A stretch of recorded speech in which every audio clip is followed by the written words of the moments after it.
여러분, 성경은 쉽습니다. 성경은 쉽기 때문에 자세히 읽으면 이해가 됩니다. 자세히 읽으실 때 아는 것 중심으로 읽으시고 모르는 것이 있으면 넘어가십시오. 무엇보다 하나님의 은혜를 중심으로 성경을 읽으시기 바랍니다. 안녕하세요. 오늘은 에베소서 4장 25절에서 29절 말씀을 함께 살펴보고자 합니다. 25절에 보니까 그런즉 거짓을 버리고, 그런즉 하니까 이제 앞에 어떤 내용이 있었는지를 또 생각해 보게 합니다. 앞에는 옛사람을 벗어버리고 새 사람을 입으라. 그렇다면 무엇이 옛사람을 벗어버리는 것이고 또 무엇이 새 사람을 입는 것인가 하는 생각을 자연스럽게 하게 됩니다. 그런즉 거짓을 버리고, 이제 거짓을 버리는 것이 이제 옛사람을 벗어버리는 것 중에 하나가 되겠죠. 각각 그 이웃과 더불어 참된 것을 말하라. 이웃과 더불어 참된 것을 말하는 것. 이것이 새 사람을 입는 자로서의 삶의 모습이겠죠.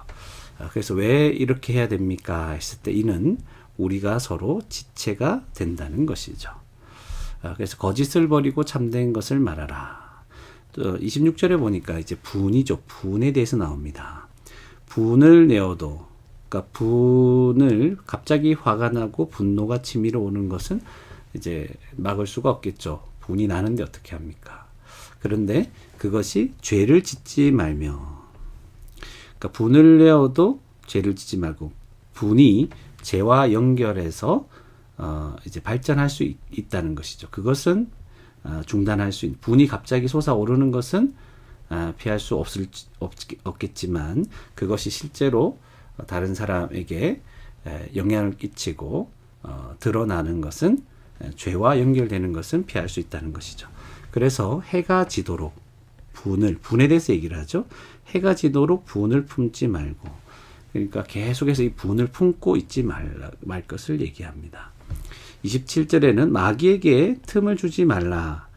그러니까 이제 앞절과 연결해서 본다면 해가 지도록 계속해서 분을 품고 있으면, 사람이 이제 분노에 완전히 쌓이게 되면, 그것에 지배당하게 되면 어떤 일이 벌어집니까?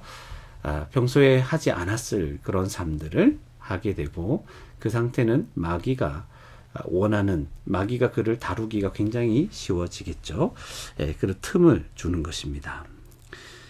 그리고 이제 28절 말씀에 보니까 도둑질하는 자는 다시 도둑질하지 말고, 도둑질하는 자가 있네요.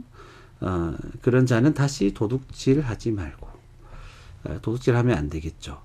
그런데 돌이켜서 뭘 해야 되면 적극적으로 무엇을 해야 되냐면 가난한 자에게 구제할 수 있도록. 도둑질한다는 것은 다른 사람의 가진 것을 빼앗아 그들에게 해를 가하는 것이지만, 가난한 자에게 구제하는 것, 그를 적극적으로 돕는 것이죠.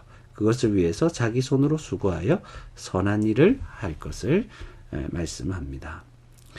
그리고 29절에 보니까 무릇 더러운 말, 이제 도둑질에서 이제 더러운 말에 대해서 합니다. 더러운 말은 너희 입 밖에도 내지 말고. 그럼 어떻게 해야 됩니까? 오직 덕을 세우는데 소용되는 대로 덕을 세우는 것이죠. 선한 말을 하라는 것입니다. 그래서 이 선한 말은 듣는 자들에게 이제 은혜를 끼치게 되는 것입니다. 그래서 지금 옛사람을 벗어버리고 새 사람을 입는 것, 그것이 구체적으로 어떻게 연결되는가가 오늘 본문에 이렇게 기록되어 있습니다. 그래서 이렇게 자세히 읽고 알게 된 것을 그러면 한번 기록해 보도록 하겠습니다. 첫 번째로 교회는 이제 거짓을 버리고 참된 것을 말해야 된다. 교회는 거짓을 버리고 각각 이웃과 더불어 이웃에게 참된 것을 말해야 한다. 이렇게 말하는 이유는 뭡니까? 우리가 지체가 서로 됩니다. 그 이웃은 그렇다면 지체, 교회를, 한몸된 교회를 의미하겠죠. 그리고 이는 우리가 지체가 됨이라. 교회는 서로 지체가 되었다. 교회는 서로 지체다. 또 한 몸이다, 한 몸 된 지체다. 뭐 이렇게 얘기를 할 수 있을 것입니다. 세 번째는 분에 대해서 얘기를 하고 있습니다. 분을 내어도 죄를 짓지 말며. 교회는 분을 내어도 죄를 짓지 말아야 한다는 것이죠. 그리고 해가 지도록 분을 품지 말고 마귀에게 틈을 주지 말라. 이것을 한번 연결해서 얘기를 한다면 교회는 해가 지도록 분을 품어서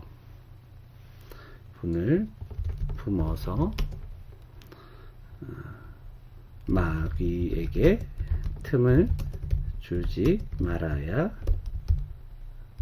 한다. 이렇게 기록할 수 있을 것입니다. 또 따로따로 떼서 그렇게 기록해도 상관없습니다. 또 28절에 보니까 교회는 도둑질하지 말고, 또 성도는 이렇게 해도 되겠죠. 도둑질하지 말고 돌이켜 이제 말고 가난한 자, 그러니까 자기 손으로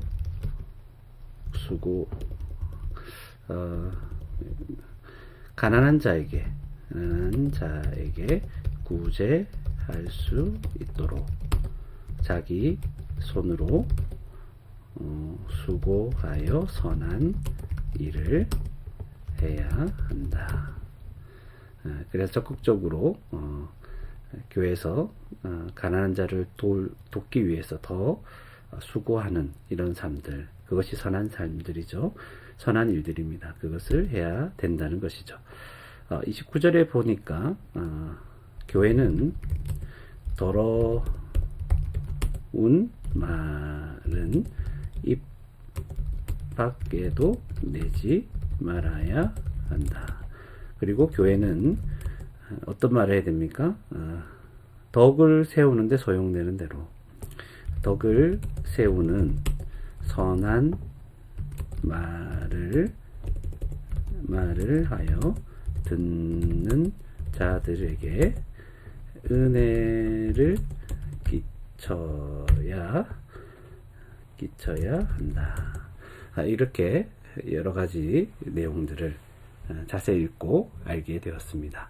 그러면 이렇게 자세히 읽고 알게 된 것을 가지고 생각을 해본다면, 이제 교회가 이제 거짓을 버려야 되고 참된 것을 말해야 되는데, 이 교회는 이제 서로 지체가 되기 때문에, 존재가 변했기 때문에 이렇게 해야 되는 것이죠.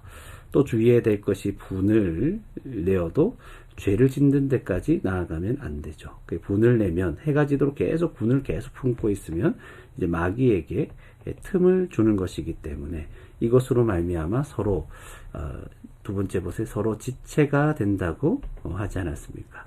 지체가 되는 이 교회에서 분으로 이웃에게 해를 끼치게, 지체를 상하게 할 수가 있는 것입니다. 도둑질해서는 안 되겠죠. 오히려 자기 손으로 적극적으로 수고해서 선한 일을, 그들을 구제할 수 있도록 돕는 자가 되어야 되는 것이죠. 더러운 말은 입 밖에도, 더러운 말을 어떻게 지체에게 할 수 있겠습니까? 덕을 세우는 선한 말을 해야 될 것입니다. 그래서 듣는 자들마다 우리가 하는 말 때문에 오히려 은혜를 받을 수 있도록, 내 입 밖에서 나오는 말들이 은혜가 되고 성도를 세우는 말들이 되어야 한다는 것입니다. 우리가 그리스도 안에서 변화된 존재, 한 몸, 한 가족이 되었다는 사실을 기억하고, 그렇게 은혜 받은 자로서, 변화된 자로서 합당한 삶을 오늘도 교회로서 살아갈 수 있는 이런 하나하나 것들을 생각해 보면서 우리에게 적용되는 것들을 더 깊이 생각하고 살아갈 수 있는 저와 여러분이 되기를 주님의 이름으로 축원합니다.